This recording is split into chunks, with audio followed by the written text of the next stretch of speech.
Hi, I'm Dr. Bob Grakowski, creator of the Better Brain Blueprint. Welcome to another edition of Master Mindset.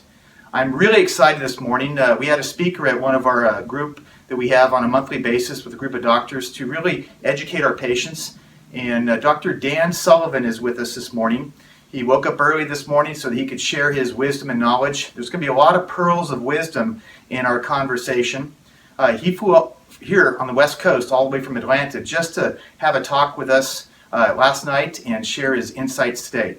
His specialty is really how our movement of our body, our mechanics of our body, our posture, how that affects our brain health. It's so important. We look at so many challenges in today's society, and if you think of a person as they get old, they get all slumped over, well, he's going to talk a little bit more specifics about how our body moves, how that affects our brain and our nervous system. So put your seatbelts on. Welcome, Dr. Dan Sullivan. Honored to be here, Doc. Yeah, great to have you. Yeah. Great to have you. So I know that we're going to have a conversation about pretty much how our body moves and how that affects our brain. Our focus with these interviews is how can we keep our brain healthier? And so many people they don't have a clue. And then we have so many chronic degenerative problems taking place, Alzheimer's, attention deficit in kids, autism. I mean, there's so many neurological things that are affecting our overall health. So we're going to talk about how movement and our posture really affects.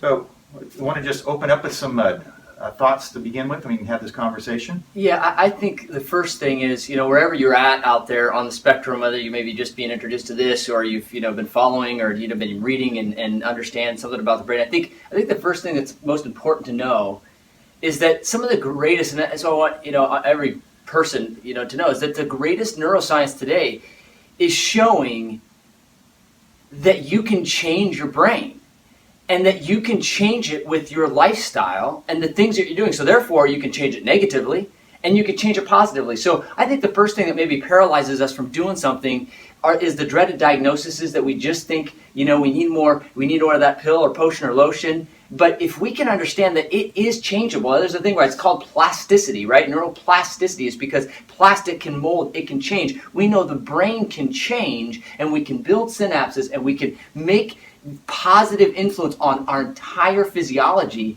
through the brain. But I want you to know that the best science, it's not just some, Dr. Bob is talking about, the best science actually now supports that the things that we're doing. So you may be stressed and depressed and concentration problems and heart problems, but that's not what you're wired to be. And so like we talked about last night, our wiring is for health, and the wiring happens in the brain. And that's why I love talking about it, yes. Because people understand, wow, if I could change my brain, I literally can almost change anything. And you're absolutely right, we can change everything and anything, and it just is what to do. That word neuroplasticity, we've used it several times, and I think of plastic, and a lot of times people want something quick. They want something fast. If you try and bend plastic real quick, what happens to plastic? It can actually break. So we have to have a mindset sometimes that if you've been going down a road and you've got to make all these changes very quickly, you've got to do them and realize that you've got to heat it up. You've got to move the body. You've got to mold it very slowly, and you can mold just about anything. So sometimes a person can get overwhelmed with some of the things that I need to change the way I'm eating, I need to change the way I'm thinking and my body and exercise. So today is really about how we can change our body through certain movements and how that affects the nervous system. So neuroplasticity is so critical to understand that this is a process. You've made a great point. If you can make something worse, you can make something better. It's all about your choice. Mm-hmm. And that's really it. If you think you can I make this problem worse? Absolutely. Well, then you can make it better just as much. There's this polarity there. So make the decision to I'm going to make it better. Okay?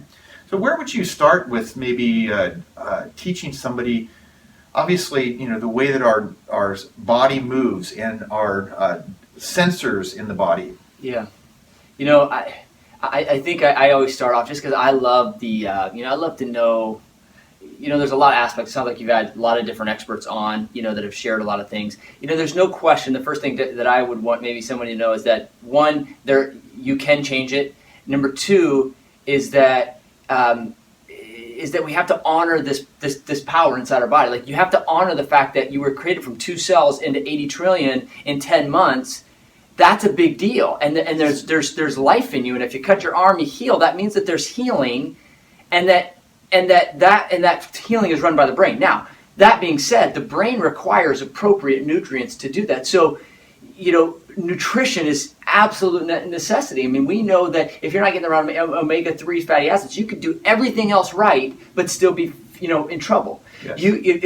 Moving your body. I mean, the Boost study out of 2002 showed that literally, the list is so long. What 30 minutes of just brisk walking, what that did for every aspect of health. I mean, we're talking from heart to lungs, the immune system, digestion. I mean, you name it.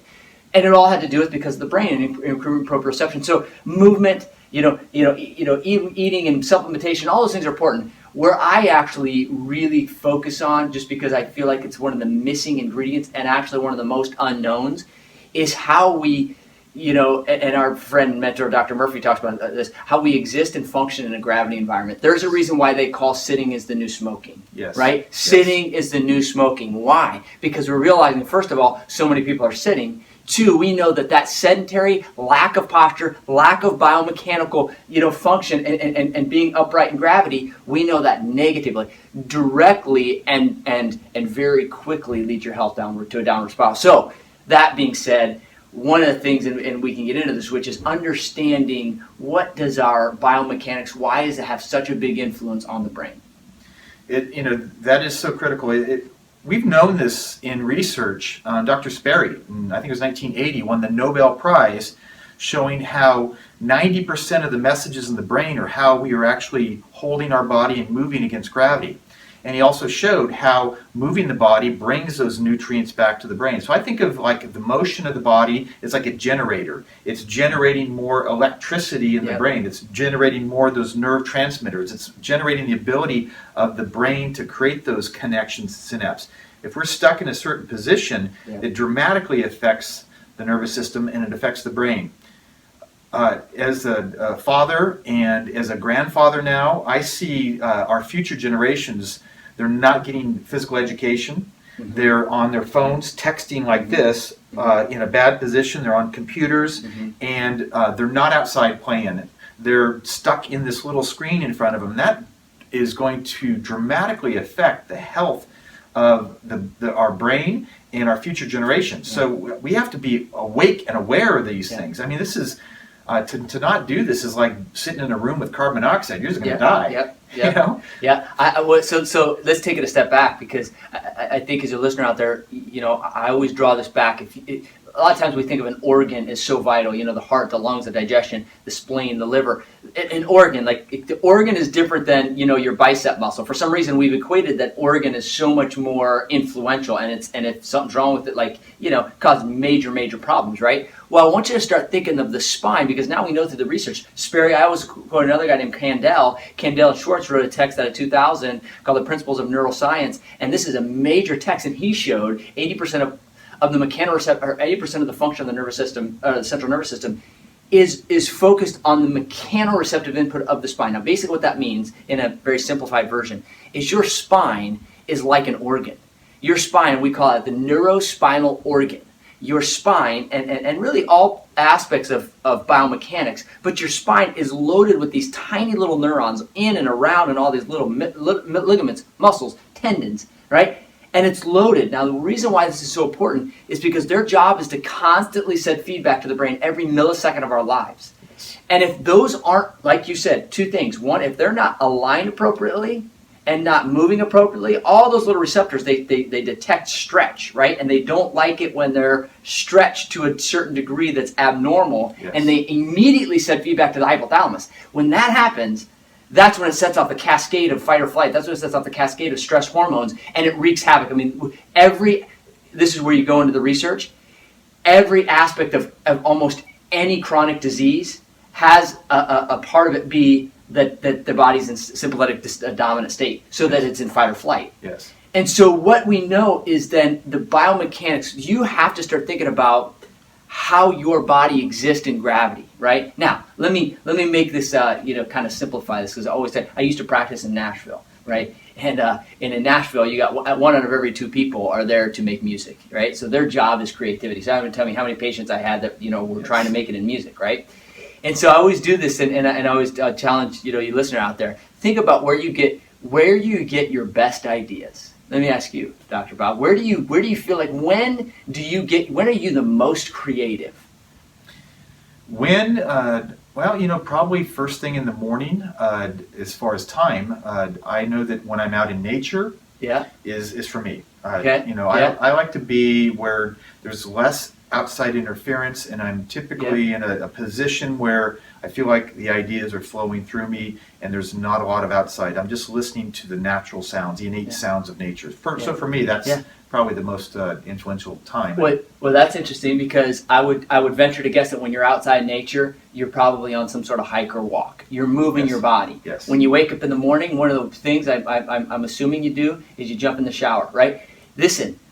This is where it gets a little interesting. As I always ask patients, their job is to create, right? They want to create. Do you know, without a shadow of a doubt, the top 3 things that will help your brain to be more creative? Number 1 is movement. Number 2, right, is these are 3 of the top. Number 2 is when you take a shower. When you take a shower, why? I always was baffled by this. When you're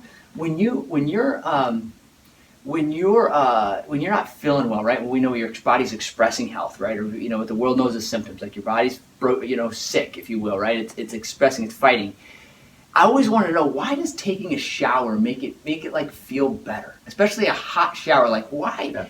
You get in a hot shower, and for some reason you get out and you're just a little more relaxed, you're a little more rested. It's because you're getting hot water that's beating down and influencing that skin and influencing some of those mechanoreceptors. Yes. And then I talk about, I tell these musicians, the other one is, when you get an adjustment, right? When we make an adjustment to your spine, you did those 3, you combine those 3, and you are an appetite for a creative, stud, So the point is, why does that happen? And the reason why that happens is because our spine is literally a neurospinal organ, and it sends feedback to the brain every second of our lives. And if there's any abnormalities to that, then it's going to influence that on a negative basis. There was a study Rattay did, he talked about in his book called Spark, and they took a group in Chicago, they took a group, a school, kind of a lower income school. The only thing they changed, they didn't change anything that they taught them. They didn't change anything that any extra courses. The only thing they changed is they walked a mile every single day, and their test scores skyrocketed. And this is elementary school kids. So we start to get this, and you're like, wow. Now what I want to tie the dot is we know we can move and eat, but if you're not thinking about your posture and biomechanics on a daily basis, movement and posture, then you're limiting that number 1 nutrient to your brain called proprioception.